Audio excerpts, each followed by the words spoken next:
Hai semua, Assalamualaikum. Kembali bersama dengan saya Hanif Miswan. Ini adalah Aktif di Didik TV KPM. Dan istimewanya, ini adalah kemahiran sukan.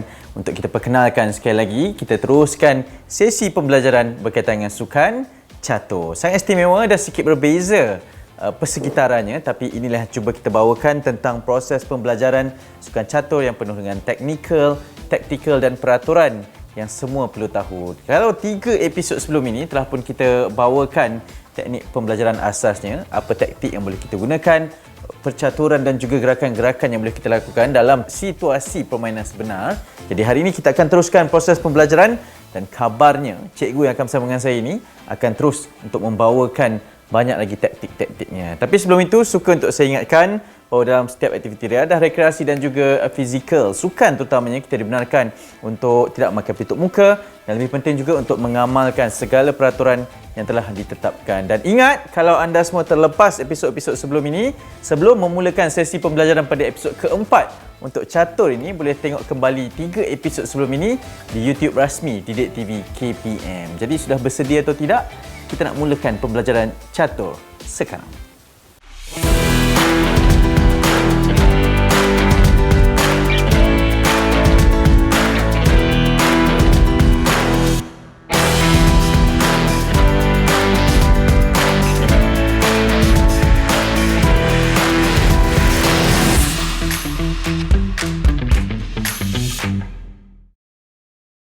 Kita masih lagi bersama dengan Cikgu Rizal dari Sekolah Sri Putri Cyberjaya untuk bersama dengan kita. Cikgu, apa khabar? Khabar baik. Ya, terima kasih kerana masih bersama dengan kami. Cikgu, okey, sebelum kita mulakan sesi pembelajaran, suka saya nak tanyakan tentang persediaan seorang pemain catur ni. Okey, kalau sebut sukan, pastinya ada sesi memanaskan badan kan? Persediaan dari sudut fizikal dan juga mental. Tapi sebagai seorang pemain catur ni, bagaimana persediaan untuk bersedia sebelum perlawanan tu, Cikgu? Okey, terima kasih Hanif.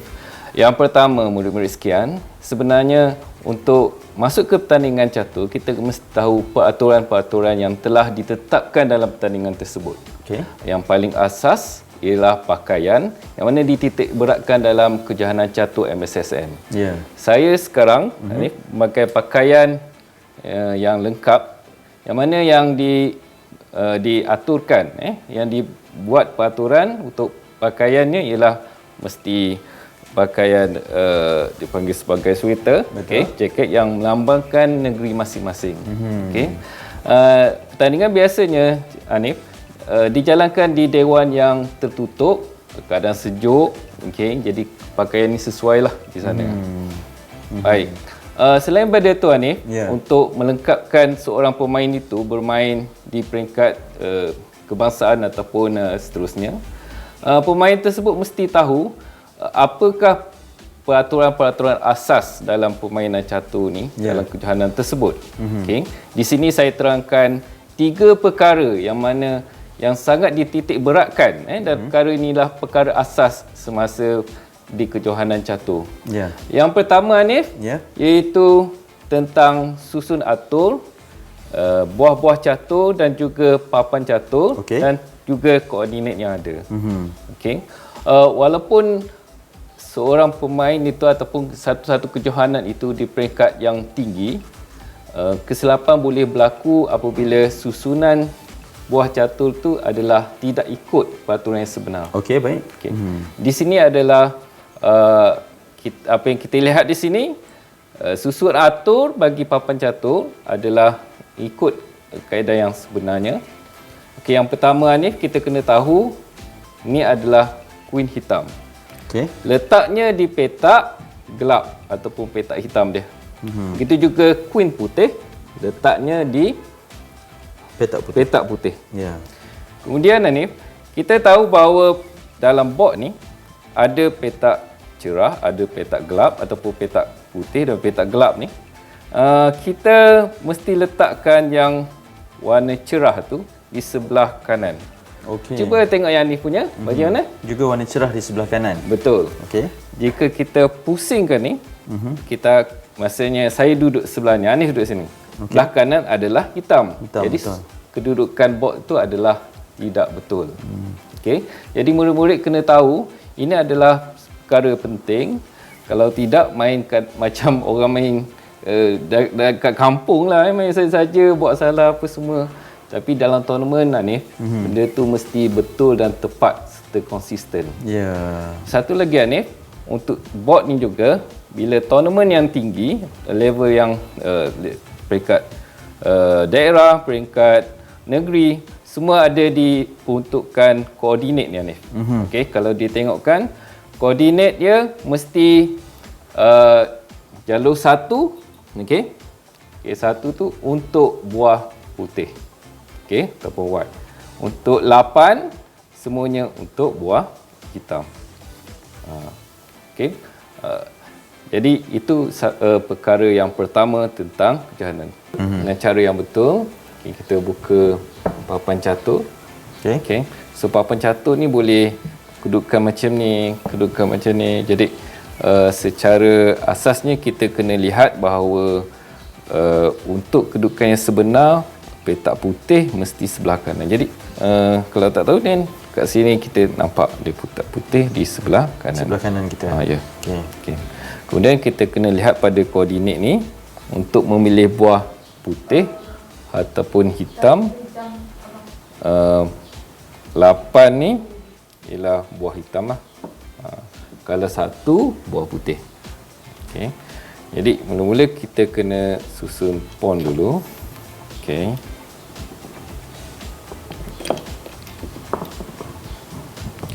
Kemudian kita tahu buah hitam. Buah hitam rujuk pada queen, buah queen. So queen hitam, petak hitam ataupun petak gelap tadi. Okey, queen putih, petak putih. Kemudian disusunkan dengan buah-buah yang lain. Mula dengan rook, knight, kemudian bishop, kemudian king. Dan biasa pemain akan tertukar antara knight dan bishop macam tu. Jadi cara yang kita kaedah yang sesuai kita lihat kalau takut bertukar ialah kita tengok susunan ketinggian dia. Ini nampak dah beza dah. Mesti ada yang silap, iaitu kedudukan bagi bishop dengan knight ni tertukar. Nombor 2 itu tentang touch move. Okey. Kalau kita tengok dari segi bahasa, murid-murid sekian tahu bahawa touch move, kita buat direct translation, maksud dia sentuh jalan. Okey. Sebenarnya tak ada istilah yang sebenar untuk bahasa Melayu. Okay. Mungkin boleh difikirkan selepas ni.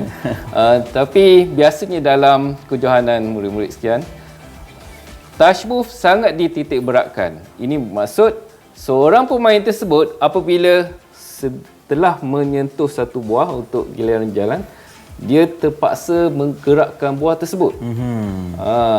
Tak boleh saja-saja ni sentuh buah ni kemudian fikir salah nak gerak buah lain. Tak boleh. Kecuali lawan dia tak perasan. Tak perasan tak apa, tak ada masalah.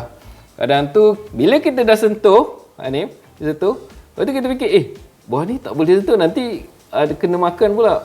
Jadi walaupun kalau lawan dia perasan, lawan dia boleh paksa pemain tersebut untuk gerakkan buah yang dah disentuh tadi. Apa akan berlaku kalau dia menukar pada perlawanan selepas menyentuh satu buah tu? Jadi lawan dia boleh tuntut dengan pengadil ataupun arbiter pertandingan supaya dia dikenakan penalti.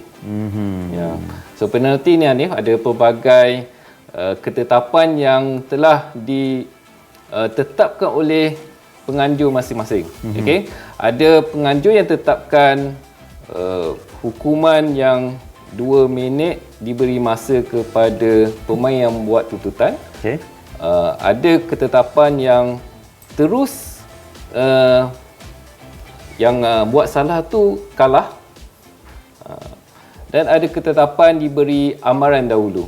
Jadi setiap satu tu bergantung kepada ketetapan kejohanan tersebut. Ya. Okey, cikgu mungkin boleh terangkan sekali lagi berkenaan dengan peraturan touch move. Touch move itu ya, tadi. Touch move. Okey. Dengan contoh yang cikgu silakan. Contohnya let's say Hanif nak gerak buah ni, right? Nak gerak buah ni, tetapi dalam jangka masa yang sama Hanif tersentuh buah yang lain. Okey. Tersentuh buah ni. Ni adalah pawn pada laju C. Tapi Anif nak gerak bola. Jadi bila dah tersentuh pawn pada C ni, jadi Anif perlu menggerakkan buah tersebut. Tak boleh nak senang-senang tukar buah lain. Jadi nak tak nak kena gerak satu ataupun dua langkah ke hadapan. Okey. Kadang-kala bila kita dah ada taktik kita dah, kemudian kita dah fikir gerakan yang bagus, tapi kita tersentuh buah yang lain, itu dikira sebagai satu kesalahan yang kita tak boleh nak buat apalah. Kita terpaksa gerakkan juga buah yang kita sentuh tadi. Walaupun Hanif, untuk touch move ni ada juga pengecualian. Sebagai contoh, cuba Hanif nak gerak ni. Okay. Hanif nak sentuh buah pawn pada depan, tetapi dalam masa nak gerakkan pawn tersebut, Hanif terlanggar buah yang lain. Okey, sebagai contoh. Okey. Hanif nak macam saya lah. Okay, saya nak gerak pawn depan king, tapi saya terlanggar queen. Okey, nampak macam tersentuh, tapi ini dikira sebagai terlanggar buah dan boleh dimaafkan lagi lah. Ada pengecualian. Ada pengecualian. Dan juga Hanif, kadang-kala pemain tersebut sentuh buah yang mana tak boleh digerakkan. Okey. Sebagai contoh, kita dah belajar bahawa bishop, rook dan juga queen, bila nak gerak mesti ada ruang untuk dia untuk gerak. Tapi pada kedudukan asal, buah-buah tersebut termasuk king ni tidak boleh bergerak. Tapi macam mana dengan knight ni? Knight ni boleh bergerak. Boleh melangkah. Boleh melangkah. Dia boleh, tak ada ruang depan dia pun tak apa, dia selagi ada tempat dia yang dia boleh sampai situ, dia boleh melangkah. Jadi maksudnya cikgu, kalau keadaan kita tersentuh bishop tapi tak boleh bergerak, bagaimana? Jadi bolehlah gerak buah lain. Itu boleh dikecualikan juga. Ada pengecualian dalam touch move. Jadi untuk kita biasakan dengan touch move ni, jadi ada latihan yang saya akan tunjukkan selepas ini. Tapi sebelum tu saya tak habis lagi. Ada satu lagi Hanif, iaitu penjagaan masa. Dalam tournament, setiap satu tournament tu ada masa-masa peruntukan yang diberi. Ada tournament yang 5 minit ataupun dikenali sebagai blitz game. 5 minit. Ada yang 30 minit ataupun rapid game. Ada yang lebih daripada 1 jam dipanggil sebagai classical game. Walaupun sampai 1 jam kawalan masa diberi, masih ada Hanif game-game yang mana player tu kalah disebabkan oleh masa dia dah habis. Tak boleh bergerak dah. Tak boleh bergerak dah. Jadi latihan yang intensif yang perlu seorang pemain tu ada, supaya dia boleh mengawal masa. Maksud saya tak boleh kawal masa yang ada kat situ. Dia boleh gerakkan ataupun membuat taktikal ataupun merancang satu-satu strategi menggunakan masa yang lebih pendek. Jadi dia ada masa lagi untuk fikir ataupun dia untuk buat gerakan yang lain. Yang macam itulah ni. Dan juga untuk penjagaan masa ni, pengalaman tu sangatlah penting. Jadi seorang pemain tu, mungkin murid sekian nanti, jadi seorang pemain catur perlu tahu bahawa sentiasa tengok pada jam yang disediakan supaya betul-betul fokus kepada masa tersebut. Jangan bagi masa tu habis macam tu saja. Baik, jadi ada 3 kemahiran asas untuk episod kali ini.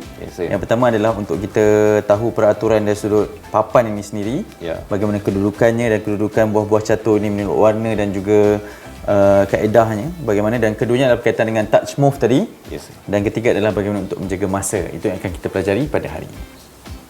Baiklah, sekarang kita bincangkan perkara kedua yang kita bincangkan tadi Hanif, murid-murid sekalian, itu tentang touch move. Jadi apa yang kita lihat di sini pada papan ialah satu kedudukan yang mungkin berlaku di dalam tournament nanti dan setiap pemain perlu berhati-hati. Di sini putih gerak dulu. Jika putih tidak tenang ataupun gelojoh dengan tersentuh buah king, kedudukannya akan ataupun keputusannya akan terus berubah. Sepatutnya pemain buah putih dia menggerakkan bishop kepada petak F6, kemudian terus checkmate. Sebab king tersebut berada keadaan diancam dan juga dia terpaksa bergerak tempat lain dan tempat yang nak digerakkannya semua tidak boleh diletakkan. Okey. Jadi jika pemain putih tersebut dia gelojoh ni, dia tidak tenang dan juga tangan dia ni bergetar-getar. Okey. Jadi pada masa tersebut kalau tersentuh king, okey, jadi keputusannya telah berubah menjadi kalah. Sebab apa ni? Sebab bila tersentuh king, jadi mana-mana kedudukan king kat sini, sama ada petak F7, F6, F5, G5, H5 dan H6 menyebabkan game tersebut menjadi draw ataupun seri. Sebagai contoh, F6. Okey, F6 sini. So, king hitam terus je makan pawn. Pada kedudukan ini, white tak boleh menang sebab kedudukannya ataupun buah yang dia ada tersebut, iaitu bishop ni, tidak mampu untuk mengalahkan hitam. Sebab bishop saja tak boleh checkmate buah hitam. Atau jika kedudukan macam ni, putih gerak H6, nampak macam jaga pawn tadi. Okey, sebab pawn ni dia boleh bertukar ataupun promote menjadi queen. Okey. Tetapi hitam dia terperangkap dan pada masa ini dipanggil sebagai stalemate. Stalemate diistilahkan sebagai satu kedudukan yang mana king tidak diancam tetapi dia tak ada tempat lain nak bergerak dah. Okey. Contoh di sini, king hitam tidak diancam oleh mana-mana buah daripada putih, tapi dia tidak boleh gerak kat lain. Pergi G8 tak boleh, nak pergi G7 pun tak boleh. So pada kedudukan ini dikenali sebagai stalemate. Okey. Jadi ni masa tournament nanti, jadi pemain perlu bersedia. Okey, bila tengok kedudukan macam ni, apa persiapan dia perlu buat ialah tenang dalam bermain. Bila tenang, tak adalah tersentuh buah lain. Dan juga perlu kreatif ataupun perlu tahu terlebih awal apa buah yang sepatutnya disentuh. Kalau contoh macam ni, yang nak digerakkan ialah bishop ke F6 terus checkmate. Okey. Kalau tersentuh king, so game tu bertukar menjadi seri. Ini adalah contoh dia. Ataupun kalau king putih jaga pawn tersebut, so kedudukan ini juga stalemate. Okay. Jadi perkara ketiga murid-murid, kita akan lihat tentang penjagaan masa. Jadi setiap satu kejohanan, Hanif, dia ada format kawalan masa tertentu. Sebagai contoh, 25 minit. Maksud dia setiap pemain diperuntukkan 25 minit untuk satu permainan tersebut. Lawan dia pun ada 25 minit. Jika seorang pemain tersebut menghabiskan masa 25 minit, maksud dia akan kalah masa. Jadi masa ni sangat penting. Ada tournament yang mana format masa dia lebih tinggi, macam 30 minit, 1 jam, 1 jam 30 saat tambahan masa pun ada. Jadi yang tu lagi banyaklah masa dia diperlukan oleh seorang pemain untuk buat satu gerakan ataupun menghabiskan satu permainan. Jadi kat sini ni kita cuba buat latihan menggunakan 1 minit kawalan masa. Okey. Jadi Hanif bersama dengan saya akan bermain menggunakan kawalan masa 1 minit ni. Kita lihat siapa yang akan habis masa dulu, dia mungkin kalah. Ataupun mungkin siapa yang checkmate dulu, dia akan menang Sebelum habis masa. sebelum habis masa. Okey, baik, boleh. Jadi macam mana kita nak mulakan ni, cikgu? Okay. Terlebih dahulu saya kena beritahu bahawa biasanya dalam kejohanan catur secara individu. Okey, individu maksud dia bukan berpasukan, dia bukannya secara berpasangan, dia secara one to one macam ni. Okey. Kedudukan jam catur adalah di sebelah kanan black ataupun hitam. Okey. Kalau berpasukan ataupun berpasangan, kedudukan jam tu ditetapkan oleh penganjur kejohanan ataupun arbiter kejohanan tersebut. Okey. Tapi ini one to one memang macam ni. Okey. Sebab apa kedudukan ni? Ada sebabnya ni. White kelebihan dia gerakkan buah dahulu. Black dia ada kekurangan sebab dia akan gerak kemudian. Okey. Jadi dan biasanya pemain adalah right handed bukannya left handed. Jadi kalau right handed maksud dia kedudukan tangan dengan jam adalah lebih rapat di sebelah kanan. Sebab tu kedudukan di sini. Jadi walaupun hitam dia tidak dapat kelebihan untuk gerakkan buah dahulu, tapi dia dapat kelebihan kedudukan bagi jam di sebelah kanan yang mana tangan kanan mudah untuk dicapai. Ya, faham. Secara mulakan anda boleh tekan start button sini. So kawalan masa sekarang ialah 1 minit. Okey, masa saya gerak ya. Okey. Saya gerak. Oh, sekarang sekali pula. Yes. Cepat, nanti habis masa. Tekan habis masa. Saya gerak saja. Gerak saja dia. Jangan terfikir panjang. Okay, very good.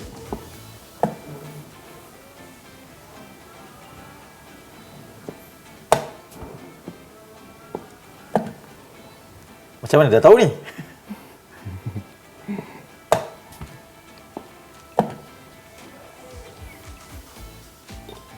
Oh, makanya. Okay. Nak lari mana bishop tu?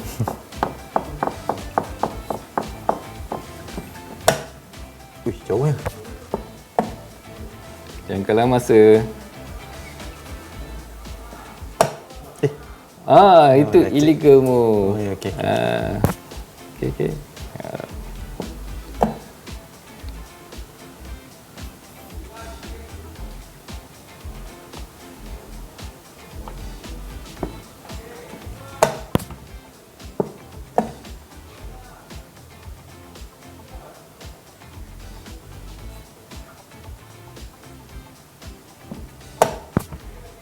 Masa dah semakin sikit ni cikgu.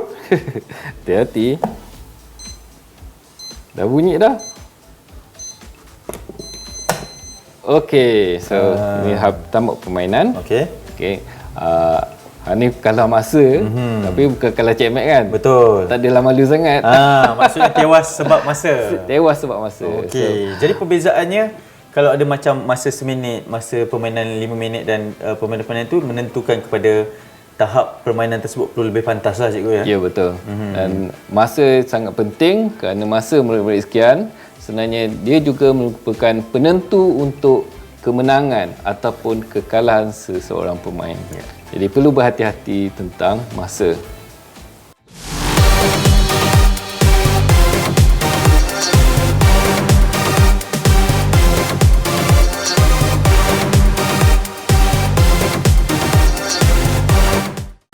Sebagai pemain catur, kita mesti kuat dari segi fizikal, yang mana salah satu caranya kita mesti sediakan 1 botol minuman semasa bertanding. Kerana air itu dapat melegakan kita dan juga memberi tenaga bagi pemain catur. Yang kedua ialah dari segi psikologinya. Apabila kita bermain, kita kena pastikan kita berada dalam keadaan yang tenang dan juga tidak dipengaruhi oleh persekitaran. Okey, baik, kita dah berada di penghujung untuk episod Kemahiran Sukan kali ini dan memang ada 3 elemen yang telah diterapkan oleh Cikgu Rizal, sangat menarik dan semuanya memang memberikan satu sesi pembelajaran dan pengetahuan yang barulah bagi kita yang baru nak minat catur ini. Tapi pada para pemain catur pasti satu proses ulang kaji yang sangat baik juga cikgu ya untuk mengingatkan. Mungkin objektif pembelajaran yang cikgu boleh tekankan sekali lagi untuk murid-murid di rumah. Yang pertama itu berkenaan dengan susun atur buah catur. Ini adalah penting supaya seorang pemain itu boleh merekod ataupun tidak ada masalah sepanjang permainan itu dijalankan. Yang kedua itu tentang touch move, yang mana touch move tu adalah boleh menyebabkan keputusan pertandingan daripada menang kepada seri ataupun yang paling kita takut ni takut kalah. Ya. Ya, tersalah sentuh buah. So buah itu wajib dijalankan Dan kalau menyebabkan kekalahan, itulah perlu diterima. Jadi kita perlukan latihan ni. Ya. Okey, murid-murid sekalian perlu fokus pada banyak latihan supaya tidak terjerumus dengan kalah ataupun buah menang tapi draw disebabkan oleh touch move itu tadi. Yang ketiga ni tentang kawalan masa, sebab masa itu juga menentukan menang ataupun kalah seseorang pemain tersebut. Kalah masa, kalah permainan. Ya, betul. Dan Ya, tiga faktor teknikal tu juga sebenarnya boleh memberikan perbezaan yang besar dalam menentukan keputusan dalam sukan catur. Okey, cikgu, terima kasih banyak-banyak. Kita akan berjumpa untuk episod seterusnya lagi dalam kemahiran sukan ini dan saya percaya akan ada lebih banyak langkah yang akan diperkenalkan. Untuk itu, mungkin kita nak berikan kata-kata semangat kepada murid-murid yang menonton di rumah. Silakan, cikgu. Untuk murid-murid yang berada di rumah yang betul-betul untuk menjadi seorang juara catur, jangan mengalah dan sentiasa buat latihan di rumah, sentiasa membuat sesuatu yang dipanggil sebagai belajar terlebih awal ataupun belajar dengan lebih advance. Belajar dengan siapa? Belajar dengan coach, praktikan dengan kawan-kawan, sparring partner, dan juga sekarang ni banyak software-software ataupun media sosial yang menawarkan ataupun berkongsi tentang permainan catur dan bagaimana untuk meningkatkan kemahiran permainan catur. Okey, cikgu, kita nak tinggalkan murid-murid dengan tagline, cikgu, silakan. Kita ada tagline baru ni. Okey. Melahirkan Grandmaster. Jumpa lagi, senyum selalu. Assalamualaikum. Bye-bye.